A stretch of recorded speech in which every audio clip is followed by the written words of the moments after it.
আসসালামু আলাইকুম এভরিওয়ান। আশা করি মহান আল্লাহর রহমতে তোমরা সবাই ভালো আছো।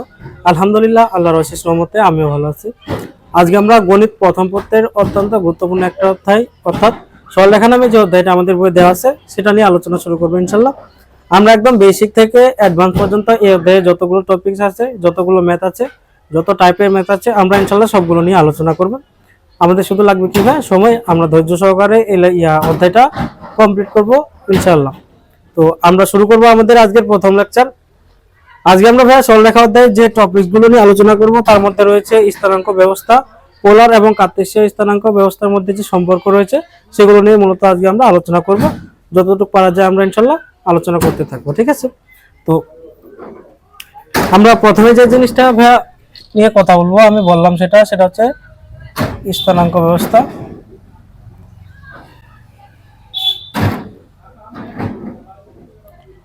স্থানাঙ্ক ব্যবস্থা।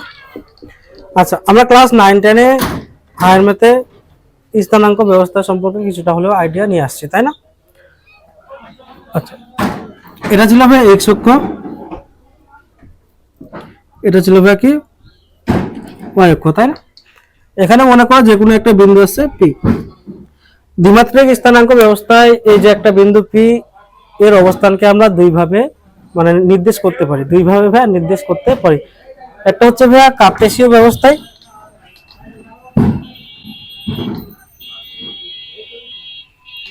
একটা হচ্ছে কার্তেশীয় ব্যবস্থা আর একটা হচ্ছে ভাইয়া পোলার। একটা হচ্ছে কার্তেশীয় স্থানাঙ্ক ব্যবস্থা আর একটা হচ্ছে পোলার স্থানাঙ্ক ব্যবস্থা। আমরা ক্লাস 9-10-এ একটা বিন্দু পি কে এক্স, ওয়াই দ্বারা প্রকাশ করতাম, তাই না? এই যে ব্যবস্থাটা ছিল এটা ছিল ভাইয়া মূলত কার্তেশীয় স্থানাঙ্ক ব্যবস্থা।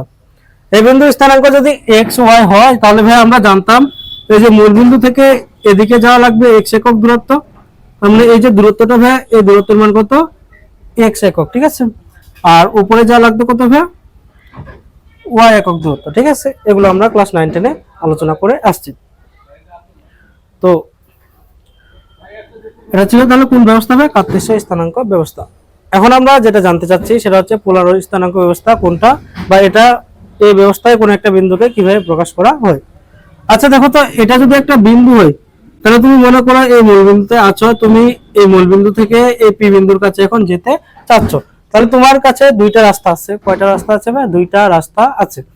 প্রথম রাস্তা হচ্ছে তুমি হয় এখান থেকে এখান থেকে এখানে আসলা, তারপরে উপরে গেলা, ঠিক আছে? এটা ছিল 1 নম্বর রাস্তা। আর একটা হচ্ছে ভাই অথবা তুমি এখান থেকে সরাসরি এখানে গেলা, ঠিক আছে? তোমার হাতে দুইটা রাস্তা আছে, তুমি তোমার ইচ্ছা মতো যে কোনো একটা রাস্তা ব্যবহার করে ও বিন্দু থেকে পি বিন্দুর কাছে কিন্তু যেতে পারবা। কেউ মনে করো এখান থেকে এখানে গেল, তারপর এখান থেকে এখানে গেল, অন্যজন এখান থেকে ডিরেক্ট এখানে গেল। তো দুইজনের লক্ষ্য কিন্তু একটাই, সেটা হচ্ছে ও বিন্দু থেকে পি বিন্দুর কাছে যাওয়া। কেউ যদি এখান থেকে এখানে যেতে চায় তাহলে তাকে আগে এই দূরত্বের মান জানা লাগবে, আবার তাকে এই দূরত্বের মানও কিন্তু জানা লাগবে। আবার অন্যজন যদি এই সরাসরি এখানে যেতে চায় তাহলে তাকেও দুইটা জিনিসের মান জানা লাগবে। সেটা হচ্ছে এই যে দূরত্ব কত, সেই দূরত্বটা তো অবশ্যই জানা লাগবে। আর একটা জিনিস হচ্ছে ভাই এই যে কোণটা, সেই কোণের মানটাও কিন্তু তাকে জানা লাগবে। মনে করো সে শুধু দূরত্বের মানটা জানলো, এটা মনে করো 5 একক, কিন্তু সে কোণের মানটা জানলো না, তাহলে কি হবে? সে এই বিন্দুর কাছে যেতে পারবে? সে তো এই 5 একক দূরত্ব নিয়ে এদিকেও যেতে পারে, এদিকেও পারে, এদিকেও পারে, তাই না? তাহলে আমরা বলতে পারি কেউ যদি সরাসরি এখানে যেতে চায় তাহলে তাকে দুইটা ডাইমেনশন বা দুইটা জিনিসের মান জানা লাগবে। দুইটা ডাইমেনশনের মধ্যে হচ্ছে একটা হচ্ছে এই সরলরৈখিক দূরত্ব, ও থেকে পি বিন্দুর যে সরলরৈখিক দূরত্ব সেই মানটা জানা লাগবে। আরেকটা হচ্ছে ভাই এই যে কোণ থিটা, এই থিটা হচ্ছে মূলত ভাই কার সাথে কোণ? এই থিটা হচ্ছে এক্স অক্ষের ধনাত্মক দিকের সাথে কোণ, ঠিক আছে? তার মানে দূরত্ব এবং এই কোণের মানটাও জানা লাগবে। তো এখন বিষয়টা কি দাঁড়ালো ভাই? বিষয়টা এই পর্যন্ত দাঁড়ালো যে কোনো একটা বিন্দু পি এর কার্তেশীয় স্থানাঙ্ক হচ্ছে ভাই এক্স, ওয়াই। আর যদি এই বিন্দুর পোলার স্থানাঙ্ক আমরা লিখতে চাই তাহলে ভাইয়া পোলার স্থানাঙ্কে প্রকাশ করার জন্য আমার আগে এই যে দূরত্ব, এই দূরত্বের মানটা জানা লাগবে। এটাকে আমরা ভাইয়া আর দ্বারা প্রকাশ করলাম, ঠিক আছে? আর এই যে কোণ অর্থাৎ এক্স, এটা ছিল এক্স অক্ষ, এটা ছিল ভাই ওয়াই অক্ষ। আর এর মান জানা লাগবে আমাদের আর এক্স অক্ষের ধনাত্মক দিকের সাথে যে কোণ, অর্থাৎ এই কোণটার মানও আমাদের জানা লাগবে, ঠিক আছে। তো তাহলে আমরা আর এর মানও জানলাম এবং এবং থিটার মানও জানলাম। তাহলে কিন্তু এই বিন্দু স্থানাঙ্ক আমরা পোলার স্থানাঙ্ক ব্যবস্থায় প্রকাশ করতে পারবো। সেটা প্রকাশ করা হবে এভাবে, আর কমা থিটা, ঠিক আছে, বোঝা গেছে। তো যে কোনো একটা বিন্দু পি এর কার্তেশীয় স্থানাঙ্ক হচ্ছে এক্স কমা ওয়াই, আর পোলার স্থানাঙ্ক হচ্ছে ভাই আর কমা থিটা। আচ্ছা, আর হচ্ছে ভাই মূল বিন্দু থেকে ওই পি বিন্দুর সরলরৈখিক দূরত্ব, এটাকে অনেক সময় ব্যাসার্ধ ভেক্টর বলা হয়। আর থিটা হচ্ছে ভাই এক্স অক্ষের ধনাত্মক দিকের সাথে ওই ব্যাসার্ধ ভেক্টরের কোণ। বোঝা গেছে? আশা করি আমরা প্রকাশটা বুঝতে পারছি।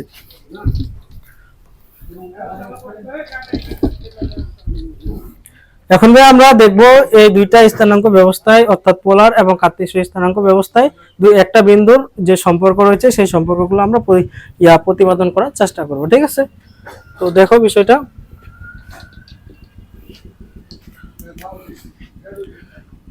এখানে একটা বিন্দু আছে পি, যার কার্তেশীয় স্থানাঙ্ক হচ্ছে এক্স কমা ওয়াই, আর পোলার স্থানাঙ্ক হচ্ছে আর কমা থিটা, ঠিক আছে। তো তাহলে এটা ছিল ভাই এখান থেকে এক্স দূরত্ব, আর এটা ছিল ওয়াই একক দূরত্ব, আর এটাকে আমরা প্রকাশ করলাম আর দ্বারা, আর এই যে কোণটা এটা ছিল ভাই কি থিটা। তাহলে দেখো ভাই একটা বিষয়, এই কোণটা হচ্ছে সমকোণ, কেন এটা ভাই লম্ব হওয়ার জন্য এই কোণটা সমকোণ। তাহলে এই যে ত্রিভুজটা আছে, এই ত্রিভুজটা হচ্ছে ভাই আমি যদি নাম দিই P Q R, P Q R এই যে ত্রিভুজটা আছে, আচ্ছা এখানে মূলবিন্দু হয়তো আমরা এটাকে ও দিলাম, পি ও আর এই যে একটা ত্রিভুজ, এটা হচ্ছে ভাই কোন ত্রিভুজ? সমকোণী ত্রিভুজ। সমকোণী ত্রিভুজে তুমি এটা যদি কোণ হয়, এটা যদি কোণ হয়, তাহলে এভাবে লম্ব, এটা হবে ভাই ভূমি। তুমি দেখো ওয়াই এবং এক্স এর মান জানো, তাহলে আর এর মান তুমি ইজিলি বের করতে পারবা পিথাগোরাসের সূত্র দিয়ে। তাহলে পিথাগোরাসের সূত্র থেকে আমরা কি লিখতে পারবো ভাই? অতিভুজ স্কয়ার, অতিভুজের বর্গ মানে r square equal to x square plus y square, ঠিক আছে। অতএব r equal to root over x square plus y square, ঠিক আছে। তার মানে তুমি যদি এক্স আর ওয়াই এর মান জানো, তাহলে তুমি এখান থেকে তুমি আর এর মানটা কিন্তু পেয়ে যাচ্ছ, বুঝা গেছে। আচ্ছা, এখন আমার কার মান থাকলো ভাই? থিটার মান বের করা থাকলো। তাহলে দেখো তো, এই কোণের যদি আমি ট্যান অনুপাত নিই, এই কোণের যদি আমি ট্যান অনুপাত নিই, তাহলে আমি কি পাবো ভাই? ট্যান থিটা, আমরা জানি ট্যান থিটা সমান লম্ব বাই ভূমি, লম্ব বাই ভূমি। এই কোণের সাপেক্ষে লম্ব হচ্ছে ওয়াই, ভূমি হচ্ছে ভাই এক্স, ওয়াই বাই এক্স। তাহলে অতএব theta equal to tan inverse y by x. বোঝা গেছে বিষয়টা? তাহলে দেখো ভাইয়া, আমরা জানতাম আগে এক্স আর ওয়াই এর মান, এখন আমরা এক্স ওয়াই থেকে আর এবং থিটায় প্রকাশ করতে চাচ্ছি। তো প্রকাশ করার জন্য আমার যে আর এর মান সেটা হবে root over x square plus y square, আর থিটার মান হবে tan inverse y by x. আশা করি এই সিম্পল বিষয়টা আমরা সবাই বুঝতে পারছি। তো ওটা মুসলাম ভাইয়া, আমি যদি আরেকবার লিখি বিষয়টা, তাহলে আমরা এইমাত্র প্রমাণ করলাম r equal to root over x square plus y square, আর theta equal to tan inverse y by x. যখন তুমি ভাই এক্স আর ওয়াই এর মান জানতা, তখন আর এবং থিটার মান এই দুইটা সূত্র ইউজ করে তুমি বের করতে পারবা। এখন উল্টা কাজটা হইতে পারে না? মনে করো তুমি এখন আর এবং থিটার মান জানো, এক্স আর ওয়াই এর মান তুমি এখন বের করতে চাচ্ছ, ঠিক আছে। তো আমরা সেই কাজটাও করব, দেখো কিভাবে। আচ্ছা, আমি যদি এখন এই কোণের ভাই সাইন অনুপাত নেই, ঠিক আছে। আমি এখন কি করতে যাচ্ছি, আমি এখন ভাই আর এবং থিটার মানটা জানি, ঠিক আছে। আগের বার আমি এক্স আর ওয়াই এর মানটা জানতাম, আর এবং থিটার মানটা বের করছি, কিন্তু এখন আমার উল্টা কাজ। সেই কাজটা হচ্ছে ভাইয়া, আমি আর এবং থিটার মান জানি, আর এবং থিটার মান জানি, এক্স আর ওয়াই এর মান আমি এখন বের করব, ঠিক আছে। তো দেখো, এই কোণে যদি আমি সাইন অনুপাত নিই, তাহলে আমি কি পাবো ভাই? Sine theta equal to, sine থিটার সূত্র ছিল লম্ব বাই অতিভুজ, লম্ব বাই অতিভুজ। তো এই কোণের সাপেক্ষে লম্ব হচ্ছে ওয়াই, অতিভুজ হচ্ছে ভাইয়া আর, তাহলে আমি পাবো ওয়াই বাই আর। অতএব আমি লিখতে পারবো y equal to r into sine theta, ঠিক আছে। দেখো এখানে আর এর মানও জানা, থিটার মানও কিন্তু ভাইয়া জানা, শুধু অজানাকে ওয়াই, এই সূত্র থেকে আমি ওয়াই এর মানটা পেয়ে যাব।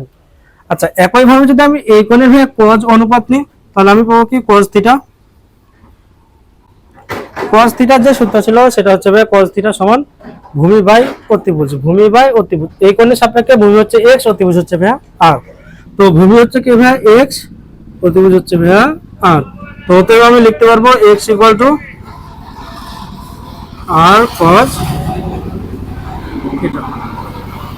আশা করি এই সিম্পল সূত্রগুলো আমরা সবাই বুঝতে পারছি।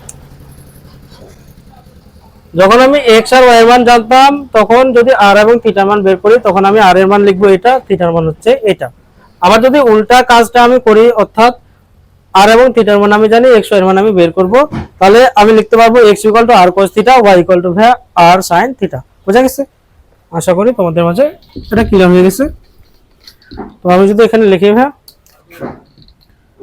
x equal to r cos theta, y equal to r sin theta, এই চারটা জিনিস আমাদের ভাইয়া মাথায় রাখা লাগবে। ঠিক আছে? আচ্ছা,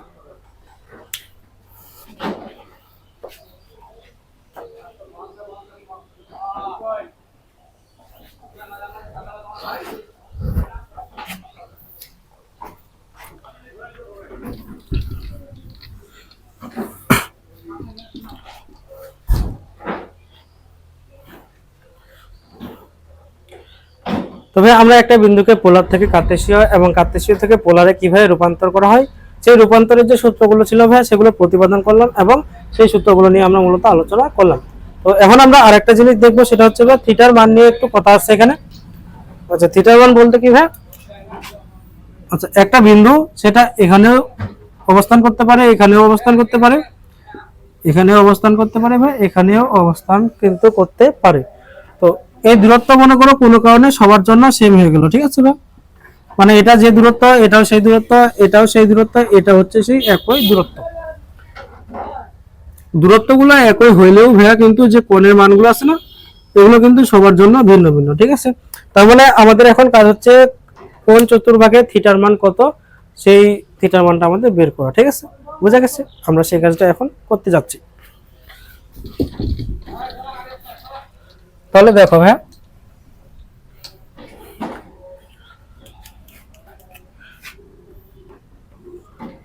কার্তেশীয় স্থানাঙ্ক পোলার স্থানাঙ্ক ব্যবস্থায় ভাই একটা বিন্দুকে r, থিটা দ্বারা প্রকাশ করা হয়। ঠিক আছে? সেখানে আমি প্রথমে বললাম আর হচ্ছে ভাইয়া মূল বিন্দু থেকে, এটা যদি মূল বিন্দু হয়, মূল বিন্দু থেকে সরলরেখিক দূরত্ব হচ্ছে ভাইয়া আমাদের r এর মান অর্থাৎ ব্যাসার্ধ ভেক্টর। আর থিটা ভাইয়া যে কোণটা ছিল সেই কোণটা ছিল কার সাথে, সেই কোণটা ছিল ভাই x অক্ষের।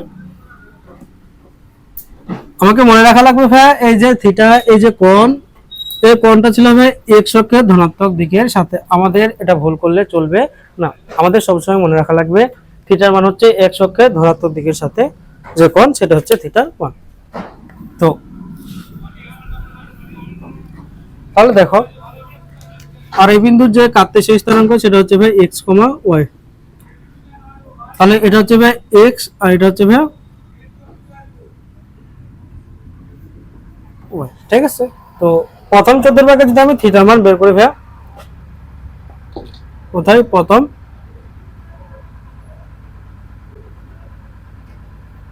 চতুর্ভাগে থিটা ইকুয়াল টু ভাই কি পাবো, tan inverse y by x। এটা নিয়ে কোনো ঝামেলা নাই। প্রথম চতুর্ভাগে থিটার মান নিয়ে ভাই কোনো ঝামেলা নেই। যেটা ভুজ মানে যেটা কোটি থাকবে সেটা থাকবে উপরে, ভুজ থাকবে নিচে, তার tan ইনভার্স করব, যেটা মান পাবো সেটা হবে ভাই সেই থিটার মান। ঠিক আছে? প্রথম চতুর্ভাগে কোনো ঝামেলা নাই। তো এখন এই কোণটা এই বিন্দুটা মনে করো 2 নম্বর চতুর্ভাগে থাকলো, এটা হচ্ছে ভাই r, থিটা, আর কার্তেশীয় ব্যবস্থায় হবে ভাই -x, y। ঠিক আছে? এটা 2 নম্বর চতুর্ভাগে, দ্বিতীয় চতুর্ভাগে ভাইয়া ভুজের মান হচ্ছে নেগেটিভ আর কোণের মান হচ্ছে পজিটিভ। তাহলে যদি এটা r হয় তাহলে দেখো ভাইয়া 2 নম্বর চতুর্ভাগে, আচ্ছা প্রথম চতুর্ভাগে r এর মান কিন্তু ওইটাই ভাইয়া √x² প্লাস y²। মানে বিষয়টা হচ্ছে r এর মান সব চতুর্ভাগে কিন্তু একই সূত্র। ঠিক আছে? r এর মান নির্ণয়ের যে সূত্রটা সেটা প্রতিটা চতুর্ভাগের জন্য একই, অর্থাৎ √x² প্লাস y²। তো এখন দেখো 2 নম্বর চতুর্ভাগে,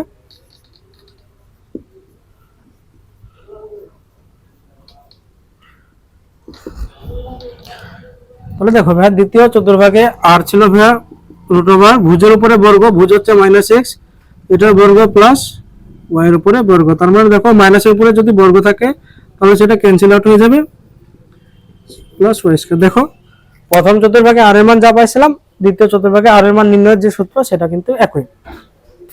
তো আচ্ছা আমি এটা আবার তুমি মুছলাম, পরে আবার একসাথে লিখে দিব ভাইয়া, সমস্যা নাই। আচ্ছা যেহেতু ভাইয়া এই বিন্দু স্থানাঙ্ক -x, y, তাহলে এখান থেকে এখানে যে দূরত্ব সেটা হচ্ছে ভাইয়া x, আর এটা দূরত্ব হচ্ছে ভাইয়া y। কারণ দূরত্ব সবসময় ভাইয়া পজিটিভ হয়, ঠিক আছে, ওই জন্য আমরা মানটা নিলাম, এটা হচ্ছে x, এটা হচ্ছে ভাইয়া y। তাহলে এক্ষেত্রে যদি এই কোণটা থিটা হয়, ঠিক আছে, তাহলে আমি লিখতে পারবো theta equal to tan inverse y by x। আমরা সবসময় ভাইয়া ধনাত্মক মানটা নিয়ে কাজ করবো, অর্থাৎ নেগেটিভ মান থাকলে সেটা মডুলাস দিয়ে ভাইয়া পজিটিভ বানিয়ে নিব, ঠিক আছে। তো দেখো এই যে থিটা, এই থিটার পরিচয় আমি যখন দিছিলাম তখন বলছিলাম এই থিটা হচ্ছে ভাই x অক্ষের ধনাত্মক দিকের সাথে কোণ। আর আমি 2 নম্বর চতুর্ভাগে যে থিটা মান বের করলাম সেটা হচ্ছে ভাই x অক্ষের ঋণাত্মক দিকের সাথে কিন্তু আমি বের করছি। তাহলে আমার এই থিটা আর এই থিটা কি এক জিনিস হইলো ভাইয়া? আমার এই থিটা আর ওই থিটা কিন্তু এক জিনিস হইলো না। তাহলে আমাকে কি করা লাগবে, আমার এই ব্যাসার্ধ ভেক্টরের জন্য আমার যে অ্যাকচুয়াল কোণটা হবে, যে প্রকৃত কোণটা হবে, সেটা হবে x অক্ষের ধনাত্মক দিকের সাথে, অর্থাৎ এই যে কোণটা, আমাকে কিন্তু 2 নম্বর চতুর্ভাগে এই কোণটা নেওয়া লাগবে। বুঝা গেছে বিষয়টা? তো এটাকে আমরা থিটা না দিয়ে আলফা দ্বারা প্রকাশ করলাম, ঠিক আছে, কাজের সুবিধার জন্য। তাহলে আমি লিখতে পারবো ভাই alpha equal to tan inverse y by x। তাহলে থিটার যে মানটা হবে ভাইয়া, আচ্ছা এটাকে আমরা কি দ্বারা প্রকাশ করলাম, আলফা দ্বারা, ঠিক আছে, জাস্ট একটা প্রকাশ মাত্র, আর কিছু না। তো 2 নাম্বার চতুর্ভাগে ভাইয়া আলফার মান হচ্ছে tan inverse y by x এর মডুলাস, আর থিটার মান তাহলে হবে ভাইয়া, যেহেতু আমাকে এই পুরো কোণটা নেওয়া লাগবে, তাহলে দেখো ভাই এই যে পুরো কোণটা এটা হচ্ছে আলফা বাই 180 ডিগ্রি, সরি এটা হচ্ছে পাই বাই 180 ডিগ্রি, আর আমার লাগবে ভাই এই কোণটা। আচ্ছা যদি একটু মুছায় কাজটা করি, আমার এটা হচ্ছে ভাই P R theta minus x কমা ওয়াই। তাহলে আমার এটা ছিল ভাই আলফা, এটা ছিল আর, এটা হচ্ছে এক্স, এটা হচ্ছে ওয়াই।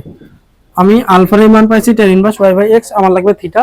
থিটা তাহলে হবে এটা হচ্ছে ধনাত্মক প্রান্ত, আর এটা হচ্ছে ব্যাসার্ধ ভেক্টর, এর মাঝের কোণটা হচ্ছে এটা, এটা হবে মূলত হবে থিটা, ঠিক আছে, বোঝা গেছে? তো এই পুরো কোণটা হচ্ছে ভাই, এই যে এই পুরো কোণটা হচ্ছে 180 ডিগ্রি বা পাই রেডিয়ান, আর এটা হচ্ছে আলফা। এই থিটা সমান আমি কি লিখতে পারবো, এই যে পাই, পাই মানে পুরোটাই, এটা থেকে যদি আলফা বাদ দিয়ে দিই মাইনাস আলফা, তাহলে কিন্তু আমি আমার সেই থিটার মানটা পেয়ে গেছি, বোঝা গেছে? তো আমি এখন লিখতে পারি pi minus tan inverse y by x। এটা হচ্ছে ভাই 2 নম্বর চতুর্ভাগে থিটার যে মান সেটা হচ্ছে pi minus tan inverse y by x। আশা করি আমরা বুঝছি। আচ্ছা আমি তো যখন এদিকে গেছিলাম ভাইয়া, অর্থাৎ ঘড়ির কাঁটার বিপরীত দিকে যখন ঘুরছিলাম, তখন কোণের মানটা কি নিয়েছিলাম ভাইয়া, পজিটিভ, ঠিক আছে। আবার কারো এখন ইচ্ছা হইলো সে ঘড়ির কাঁটার বিপরীত দিকে না ঘুরে ঘড়ির কাঁটার দিকে ঘূর্ণনটা সম্পন্ন করবে, তাহলে আমি ঘুরছিলাম এইদিকে, কারো এখন ইচ্ছা হলো সে এদিকে না ঘুরে, অর্থাৎ ঘড়ির কাঁটার বিপরীত দিকে বা অ্যান্টি ক্লকওয়াইজ না ঘুরে সে ক্লকওয়াইজ ঘুরবে, ঠিক আছে। তাহলে দেখো তো এদিকে যদি কোণটা হচ্ছে পাই, মানে এখান থেকে এখানে এই কোণটা যদি পাই হয়, তাহলে এখান থেকে এখানে ভাই এই যে কোণ সেটা হবে মাইনাস পাই, কেন ঘড়ির কাঁটার বিপরীত দিকে কোণের মান পজিটিভ, আর বিপরীত দিকে মানে ঘড়ির কাঁটার বিপরীত দিকে কোণ হচ্ছে পজিটিভ আর দিকে হচ্ছে নেগেটিভ। তো তাহলে দেখো আমি যদি ঘড়ির কাঁটার দিকে ঘূর্ণনটা সম্পন্ন করি, তাহলে আমি পাবো থিটা ইকুয়াল টু, এখান থেকে এখানে আসলাম, তাহলে ভাইয়া কোণের মান হবে মাইনাস পাই। আর আমি কোথায় যাব, এখানে তো আসলাম, এখানে আসলে কি আমার কাজ শেষ না, আমাকে আরো এই যে এই পরিমাণ কোণ এদিকে যাওয়া লাগবে, ঠিক আছে। এদিকে কোন দিকে ভাই, ঘড়ির কাঁটার দিকে। তো আরো আমি মাইনাস কি করবো ভাইয়া, আলফা করবো, ঠিক আছে। তার মানে minus pi minus tan inverse y by x। কেউ যদি এটা দিয়ে কাজ করে তার যে অ্যান্সার আসবে, এটা দিয়ে কাজ করলে হয়তো বা অন্য অ্যান্সার আসতে পারে, কিন্তু দুইজনের অ্যান্সার কিন্তু ভাই একই হয়েছে। একজন ঘড়ির কাঁটার বিপরীতে ঘুরছে আর একজন ঘড়ির কাঁটার দিকে ঘূর্ণন সম্পন্ন করছে। এটা নিয়ে কোনো ঝামেলা হবে না। আশা করি আমরা বিষয়টা বুঝতে পারছি। তাহলে আমি এটা মুছলাম ভাই।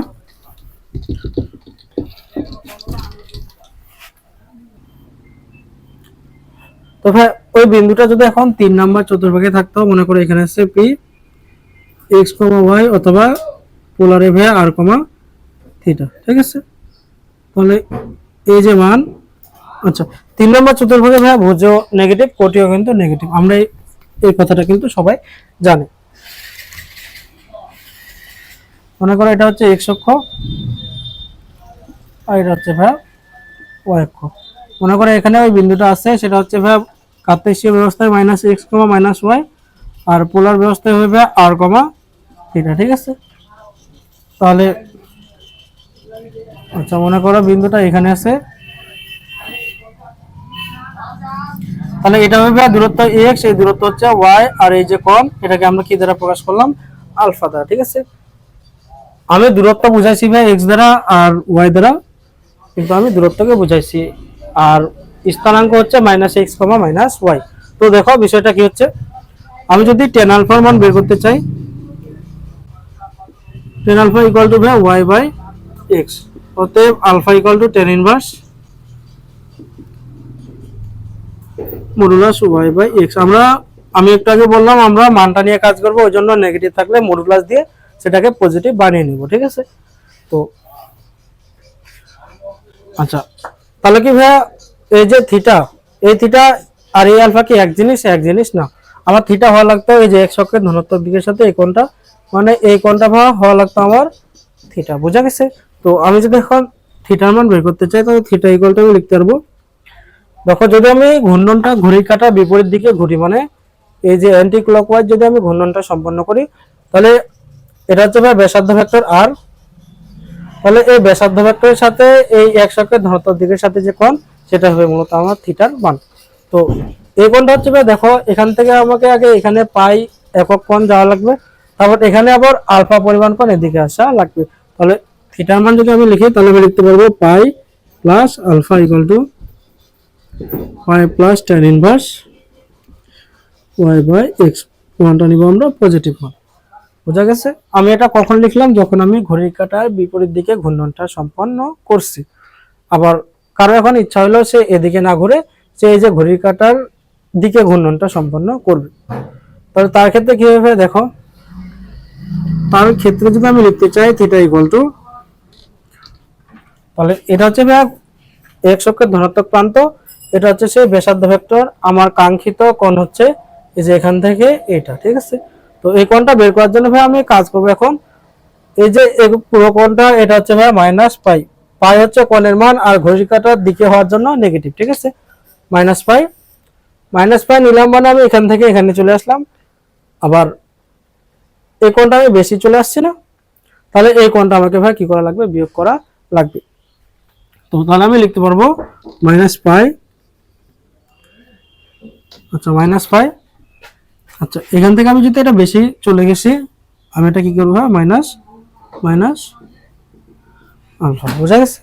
তো আমি লিখতে পারবো মাইনাস পাই প্লাস আলফা। তার মানে যদি কেউ ঘড়ির কাঁটার দিকে ঘূর্ণনটা সম্পন্ন করে, তাহলে তার যে থিটার মান সেটা হবে মাইনাস পাই মানে এখান থেকে এখানে চলে আসলো, বেশি চলে গেছে, আর এই পরিমাণ কোণ তাকে বিয়োগ করা লাগবে, ঠিক আছে।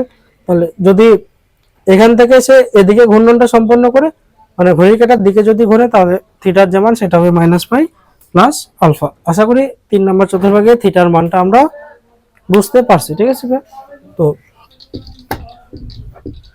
তাহলে 3 নম্বর চতুর্ভাগে দাঁড়াইলো, আমি যদি আরেকবার লিখি ভাইয়া, সেটা হচ্ছে 3 নম্বর চতুর্ভাগে থিটা মানটা দাঁড়াইলো পাই প্লাস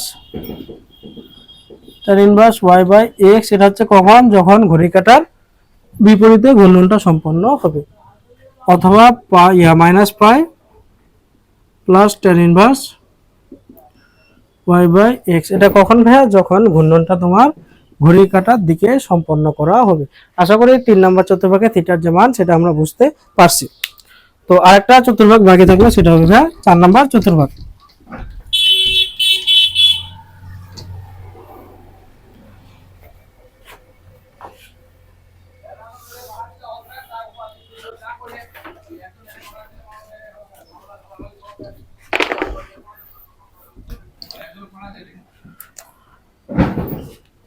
তো ভাইয়া ওই বিন্দুটা যদি এখানে 4 নাম্বার চতুর্ভাগে থাকতো, সেটা হচ্ছে এক্স কমা ওয়াই, আর পোলারে ভাইয়া আর কমা থিটা, ঠিক আছে। তাহলে এই যে দূরত্ব সেটা হইতো ভাইয়া কত, এক্স একক, আর নিচে নামা লাগতো ওয়াই একক। আচ্ছা, 4 নাম্বার চতুর্ভাগে ভাই ওয়াই এর মান নেগেটিভ, মানে কোটির মান নেগেটিভ, এটা ছিল, আর এই কোণটা ছিল ভাইয়া আলফা। তাহলে আমরা পাবো alpha equal to tan inverse y by x, ঠিক আছে। আচ্ছা, যদি আমি থিটার মানটা এখন বের করতে চাই ভাইয়া, ঠিক আছে, এটা ছিল এক্স অক্ষের ধনাত্মক প্রান্ত, এটা হচ্ছে ভাইয়া সেই ব্যাসার্ধ ভেক্টর। আমি যদি এখন ঘূর্ণনটা ঘড়ির কাঁটার বিপরীত দিকে সম্পন্ন করি, ঘড়ির কাঁটার বিপরীত দিকে অর্থাৎ অ্যান্টি ক্লকওয়াইজ আমি যদি ঘূর্ণনটা সম্পন্ন করি, তাহলে আমাকে এখান থেকে ভাইয়া এই পুরোটা ঘুরে এখানে আসা লাগবে। তার মানে দেখো ভাইয়া, আমি যদি এখান থেকে এখানে আসতে চাই, তাহলে আমি থিটার মানটা লিখতে পারবো 2 পাই। 2 পাই নিলাম, মানে এখান থেকে একদম আমি ওই একই জায়গায় চলে আসলাম, মানে কৌণিক সরণ আমি সম্পন্ন করলাম। তারপর ভাইয়া এখানে চলে আসছি, তার মানে বেশি চলে আসছি না, কতটুকু বেশি আসছি, এই যে আলফা পরিমাণ আমি কিন্তু বেশি আসছি, ওই জন্য আমি এটা বিয়োগ করব, ঠিক আছে। তাহলে এটা হবে 2 pi minus tan inverse y by x, মানটা নিব আমরা পজিটিভ মানটা, ঠিক আছে। এটা কখন, যখন আমরা ঘড়ির কাঁটার বিপরীত দিকে বা অ্যান্টি ক্লকওয়াইজ ঘূর্ণনটা সম্পন্ন করছি। তো যদি কেউ এখন কারো ইচ্ছা হলে সে ঘড়ির কাঁটার দিকে অর্থাৎ ক্লকওয়াইজ ঘূর্ণনটা সম্পন্ন করবে, তাহলে সে যদি থিটার মানটা বের করতে চায়, তাহলে সেটা হবে, আচ্ছা, এটা হচ্ছে এক অক্ষের ধনাত্মক প্রান্ত, এটা হচ্ছে ব্যাসার্ধ ভেক্টর, সেই কোণটা হচ্ছে ভাইয়া এটা, তাহলে থিটার মান হবে তখন মাইনাস আলফা, বোঝা গেছে। তাহলে equal to minus tan inverse y by x, আমরা মানটা নিব ধনাত্মক মানটা, ঠিক আছে। তো আমরা আশা করি 4টা চতুর্ভাগে থিটার যে মান ছিল সেই 4টা মান আমরা বুঝতে পারছি। আমি এখন সবগুলো সূত্র একসাথে লিখে দিব, আশা করি তোমাদের বুঝতে সুবিধা হবে বিষয়গুলো।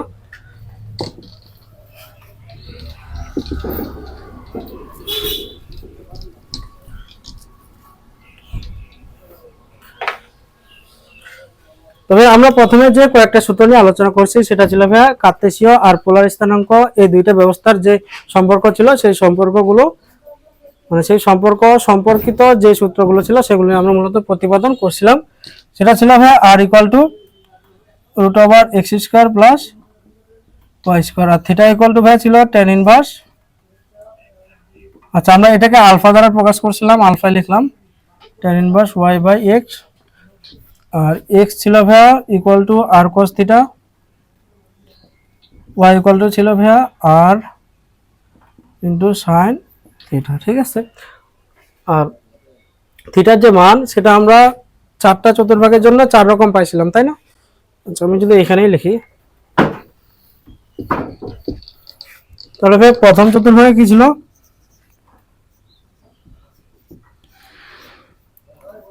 প্রথম চতুর্ভাগে ছিল ভাইয়া theta equal to alpha equal to tan inverse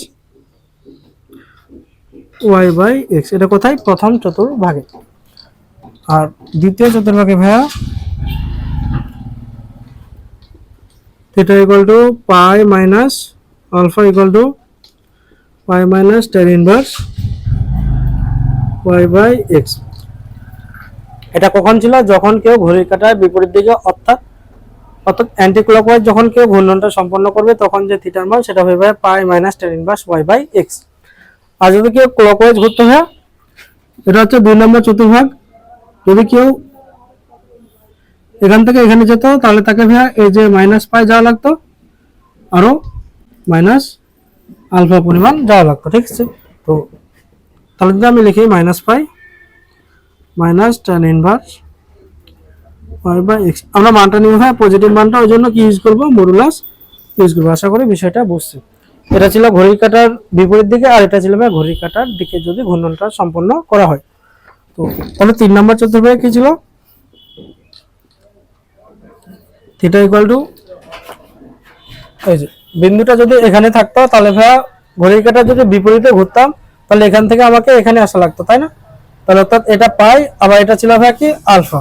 তাহলে 3 নম্বর চতুর্ভাগে ছিল ভাইয়া pi plus alpha equal to pi plus tan inverse modulus নিতাম y/x, ঠিক আছে। আচ্ছা, আবার যদি কেউ ঘড়ির কাঁটার ভাইয়া দিকে ঘূর্ণনটা সম্পন্ন করতো তাহলে যে থিটার মান ছিল সেটা ছিল ভাইয়া -pi plus tan inverse y/x, ঠিক আছে। আচ্ছা, আরেকটা বাকি আছে, সেটা হচ্ছে 4 নম্বর চতুর্ভাগে যদি থাকতো বিন্দুটা ভাইয়া যদি 4 নম্বর চতুর্ভাগে অবস্থান করত,